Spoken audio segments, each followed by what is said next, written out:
Honey, this thing over here looks like she's just gone through it this last weekend. My God.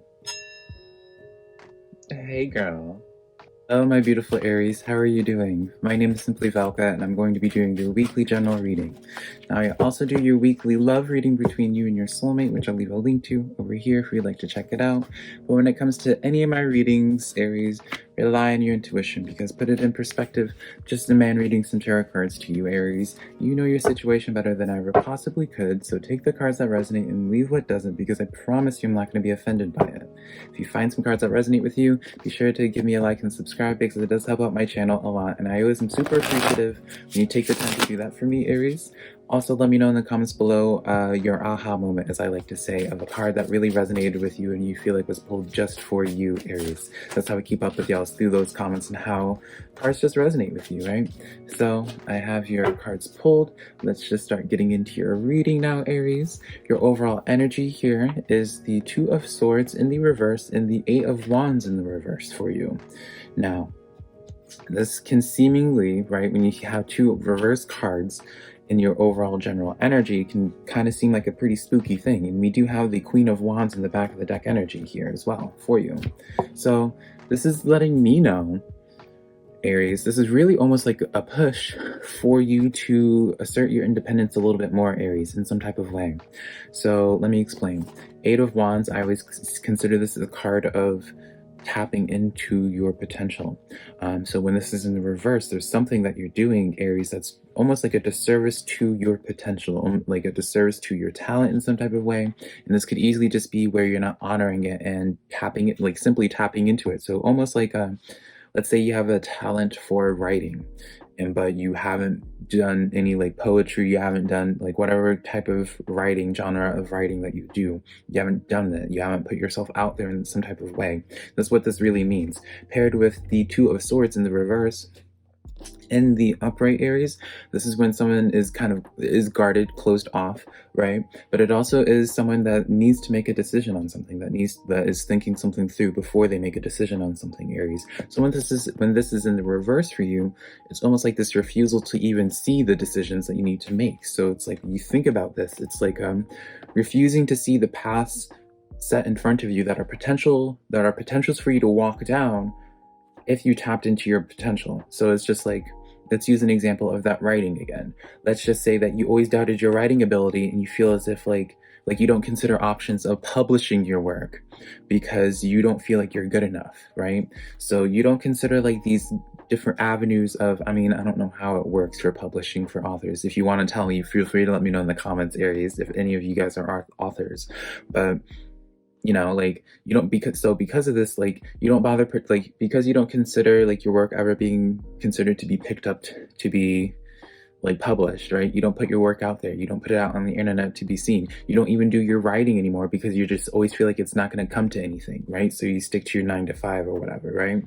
That Queen of Wands here coming in is letting me know again, where this card literally says, and like any type of tarot definition of where it's like spread your wings and fly, and asserting your independence in some type of way, where you look at this individual and it's like this woman finds her spark, she caters, like she celebrates her spark, she cheers her spark on, right? Whatever it is, that's like whatever she's feeling passionately about, she isn't ashamed of it, she isn't trying to hide it, she's just celebrating it and wanting to honor it, really. So this being your overall theme of energy, I mean, I'm gonna be honest, it could, oh my gosh, I'm trying not to like burp on camera for y'all, but it's just like, I have like, anytime I start talking, Aries, like, I just start collecting a bunch of air, and it just like ends up coming out in some point. But as I was saying, if I'm gonna be honest, like, for your inverted cards, for your overall energy, it could have been a lot worse. This is really more so like spirit trying to like light a fire under you and be like, hey, you know, see your potential, trying to hold a mirror in front of you and be like, stop living your life in a mediocre way, right? Because you know yourself that you can do something better. You know yourself, if you truly wanted to admit it, that you're not tapping into your fullest potential. So what is it that we can do, Aries, to help you want to tap into that potential. Maybe some of you guys don't even want to tap into that spark, like that part of you, because you're insecure about it in some type of way, because you don't have a good opinion of it, right? Something to think about, right? But let's get into your 3 rows now. We have for your first row the 7 of Pentacles coming in here.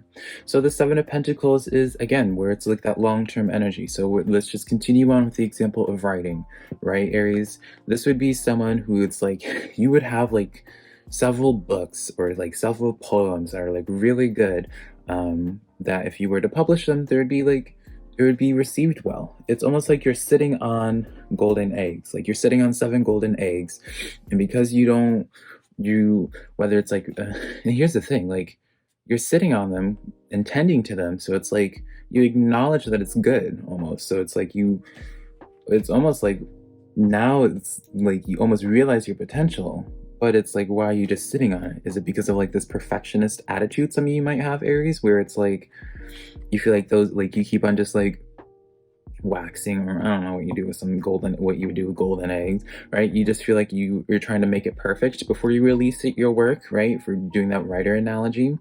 Or you're just constantly finding something more that you could do to improve on it, or what have you. I do feel like you're sitting on these opportunities or these talents and not taking advantage of it, but because like you're tending to them, it shows to me that you realize its potential almost. So it's like, you realize its potential, why are you not doing anything more about it? Empress. So you are growing from it, which is such a perfect card to have when it is paired with this, right? Because this is like the crops card, and this is the growth card. So when these two are together, it's like, it's letting me know, like, the more that you tend to this, the more successful this harvest will be, right? But maybe there's just like this push overall to put more focus on it, this perhaps for some of you, Aries. Maybe you haven't, or maybe like start thinking of like the end goal is what I'm getting now. That's making more sense to me now. I'm hearing, Aries, for some of you guys, or the majority of you guys, there's something that you guys, you started writing this story, but you never had like an ending in mind with this story. You just continued writing chapter after chapter, and it's just a really good story. It's a good story, but because you never had an ending in mind, you don't know how to end this. You don't know how to like complete this and then put it out to present to the world to then benefit from this in some type of way. And so this is maybe what Spirit is trying to say, is like, start thinking of an ending in mind. What is your end goal with this? So that way you can see the future that you want for yourself. If you want to be published, see that and like start going towards that, right? Start setting more intention towards the ending rather than just like never considering it, because maybe, I don't know. It's one of those things I feel like you haven't considered like an ending because you never considered anyone would like care about the ending of your story or something like that. I hope that makes sense. It's such a scattered message, but I really do hope it will make sense to some of you, Aries. We have the 4 of Wands celebration card, 1111 card, paired with the 7 of Wands. So again, this is almost like a situation of where it's like, and I can relate to this energy a lot, where it's just like it's one of those energies where it's just like, using that writer analogy, you've always known deep down since you were a little kid, you saw yourself being a successful author, right? So you've always had this future for yourself. You've never had like this sense of like this question, I guess, of whether or not you'd be a successful writer, because you always just saw yourself as like a successful writer, regardless of what was like against you or felt like was against you at this time. And so maybe because you're just so used to constantly seeing yourself in the future, giving yourself this reassurance and being like, at some point I'm going to be a successful author, because you always do it at some point, like you speak of it as like it's a destination rather than it actually coming to you now. It's almost like you're not realizing that it's like, no, like you actually, like you're living in this moment now, like you actually could create like what it is that you've been envisioning for yourself in the future, in the now, right? 9 of Pentacles in your last row here, paired with the High Priestess. And this, like this entire reading, Aries, this entire reading I feel like is almost I don't want to say it's pointless, but it is almost pointless, I feel like, for me to even be speaking as much as I've been speaking, Aries, because I feel like this entire message has just been serving as affirmation. Like, I feel like this is one of those readings where it's just like, all you Aries are just like listening to me babble and just be like, I know, I know, I know. Like, you're just like, like maybe some of you even have been like thinking it's just like, okay, after this video, I'm gonna close everything out and focus on whatever it is that you need to focus on. But it's just like, literally, Aries, like, I'm not telling you anything that you don't already know. I've been, so it's just like, this message, I guess, serves more so as like affirmation, I guess, for some of you Aries, where it's just like, me finally holding up that mirror to you, as I use as the example from the beginning, and just being like, hey, like, start doing this. Like, it's super promising. I don't know what it is that's been in your head that you've been racking about, like, really doing or like putting yourself out there for, Aries, but I see a lot of positivity in it. So my question is, why are you not doing it? Why are you not committing to it? Because I see so much good happening from it. So yeah, it's reading that I have for you, Aries. If there was something of resonance, be sure to give me a like and subscribe, and also share my video with a friend if you think they would be into my readings. Until next time, Aries, I love you so much. Thank you, and bye.